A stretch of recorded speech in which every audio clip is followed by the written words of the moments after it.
অন্যরকম করে আজকে চিকেনের রেসিপিটা বানালাম, আর সেটাই তোমাদের সঙ্গে শেয়ার করছি। অবশ্যই কিন্তু একবার এইভাবে ট্রাই করে দেখো, তোমাদেরও কিন্তু ভীষণ ভালো লাগবে।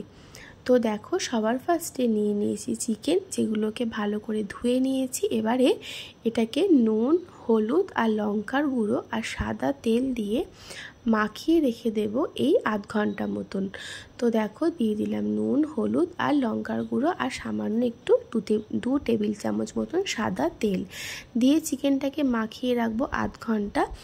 তারপরে আমি এই চিকেনটা বানানোর জন্য একটা মশলা রেডি করব। আর এই মশলাটা দেওয়ার জন্য কিন্তু চিকেনের স্বাদ একদম দ্বিগুণ হয়ে যাবে।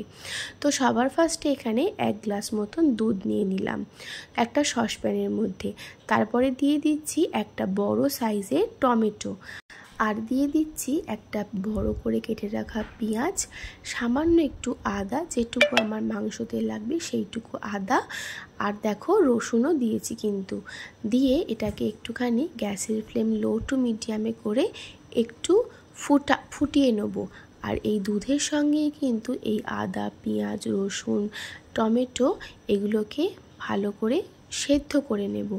তো দেখো, গ্যাসের ফ্লেম লো টু মিডিয়ামে করে কিন্তু করতে হবে, যাতে এখানে টমেটো, পেঁয়াজ, রসুন, আদা এগুলো সব সুন্দরভাবে সেদ্ধ হয়ে যায়। দেখতেই পাচ্ছ সব কিছু কিন্তু খুব সুন্দর সেদ্ধ হয়ে গেছে। এইবারে এটাকে ঠান্ডা হওয়ার জন্য ছেড়ে দেবো, তারপর একটা স্মুথ পেস্ট বানিয়ে নেব।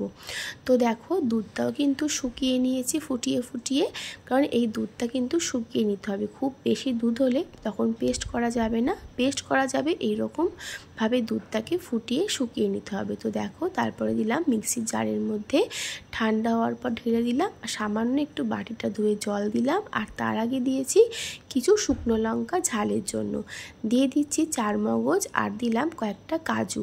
একটা স্মুথ পেস্ট বানিয়ে নিলাম।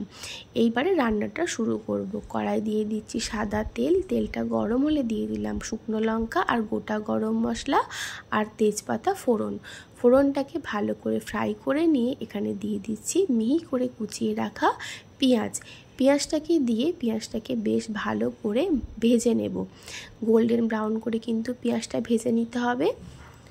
তো দেখো, পেঁয়াজটা আমার খুব ভালো করে ভেজে নিই, তারপর ফিরে আসছি। তো দেখো, পেঁয়াজটা কিন্তু আমার খুব ভালো মতন করে ভাজা হয়ে গেছে, কালারও চেঞ্জ হয়ে গেছে, দেখতেই পাচ্ছ। এইবারে ওই মাখিয়ে রাখা চিকেনটা আমি এর মধ্যে দিয়ে দিচ্ছি। তো সব চিকেনটাই দিয়ে দেব, দিয়ে চিকেনটাকে এই পেঁয়াজের সঙ্গে 3-4 মিনিট একটু ভেজে নেব। খুব বেশি কিন্তু ভাজার দরকার নেই, জাস্ট গায়ের কালারটা একটু চেঞ্জ হবে, তাহলেই কিন্তু হয়ে যাবে। তো দেখো, চিকেনটা দিয়ে পেঁয়াজের সঙ্গে 3-4 মিনিট একটু গ্যাসের ফ্লেম হাইতে করে কিন্তু ভেজে নিচ্ছি।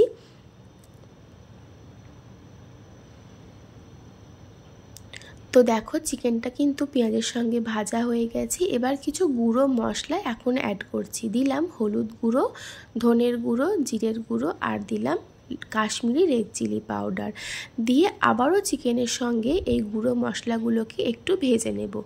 তো দেখতেই পেলে চিকেনটার সঙ্গে কিন্তু গুঁড়ো মশলা দিয়ে ভালো করে ভেজে নিয়েছি। এইবারে দিয়ে দিলাম সেই যে বেটে রেখেছিলাম মশলাটা, সেই বাটা মশলাটা দিয়ে চিকেনের সঙ্গে ভালো করে মিশিয়ে নেব। গ্যাসের ফ্লেম কিন্তু হাইতেই রাখবো এখন। তো ভালো করে এই বাটা মশলাটার সঙ্গে চিকেনটাকে মিশিয়ে নেব, তারপর গ্যাসের ফ্লেম লোতে করে কিন্তু পুরো রান্নাটা কমপ্লিট করব। তো দেখো, খুব ভালো করে চিকেনের সঙ্গে সমস্ত মশলা আমি মিশিয়ে নিয়েছি। এমনভাবে মেশাতে হবে যাতে প্রত্যেকটা চিকেনের গায়ে কিন্তু খুব ভালোভাবে মশলা লেগে যায়। তো দেখো, খুব ভালো করে চিকেনের সঙ্গে সব মশলা মিশিয়ে নিয়েছি। এইবারে আমি গ্যাসের ফ্লেম একদম লোতে করে দেব আর ঢাকা দিয়ে দেব। যেহেতু রান্নাতে কোনো রকম জল ব্যবহার করব না, সেই জন্য কিন্তু গ্যাসের ফ্লেম লোতে করেই রান্নাটা কমপ্লিট করব।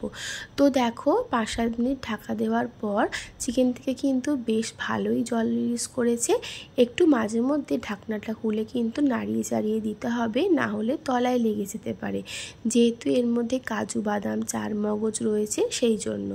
তো দেখো, আবারও ভালো করে মিশিয়ে নিয়ে আমি আবারও ঢাকা দিয়ে দিলাম। এখন দেখো, চিকেন থেকে কিন্তু অনেকটাই জল বেরিয়েছে, আর এই জলেই কিন্তু চিকেনটা আমার একদম সুন্দরভাবে সুসিদ্ধ হয়ে যাবে।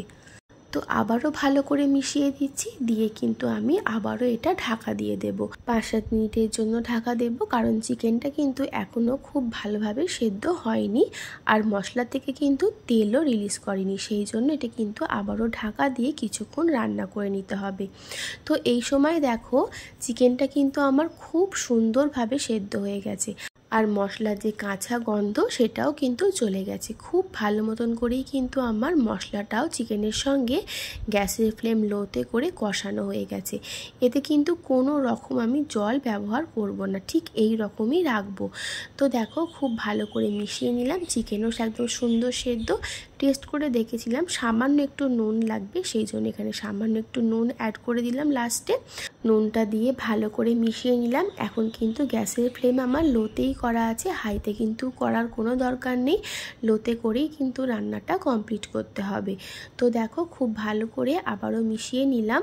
এরপরে সবশেষে আমি অ্যাড করব কসুরি মেথি আর দেব গরম মশলার গুঁড়ো, দিয়ে খুব ভালো করে কসুরি মেথিটার গরম মশলার গুঁড়োটা চিকেনের সঙ্গে মিশিয়ে নেব। ব্যাস, তাহলেই কিন্তু চিকেনের এই রেসিপি একেবারেই রেডি। তো দেখো খুব ভালো করে মিশিয়ে নিয়ে এটা আমি ঢাকা দিয়ে দেব। খুব ভালো করে মিশিয়ে নিয়েছি, আর কালার দেখে তোমরা নিশ্চয়ই বুঝতে পারছো এটা কতটা টেস্টি লাগে খেতে। দারুণ লাগে কিন্তু খেতে, অবশ্যই তোমরা একবার হলেও ট্রাই করে দেখতে পারো। তো ঢাকা দিয়ে দিলাম 5-7 মিনিটের জন্য। তারপর 5-7 মিনিট পর এটা গরম গরম ভাতের সাথে বা রুটি, পরোটা, লুচি, নান, কুলচা যার সাথেই খাও না কেন দারুণ লাগে কিন্তু খেতে। ভিডিওটা ভালো লাগলে অবশ্যই কিন্তু তোমরা ট্রাই করে দেখো, আশা করি তোমাদেরও ভালো লাগবে। আজকের রেসিপি কেমন লেগেছে কমেন্ট করে জানাতে কিন্তু একদম ভুলো না। ভালো লাগলে আমার চ্যানেলটা সাবস্ক্রাইব করে দিও, আর এইভাবেই আমার পাশে থেকো। সবাই খুব ভালো থেকো, সুস্থ থেকো। আজকের মতন টাটা।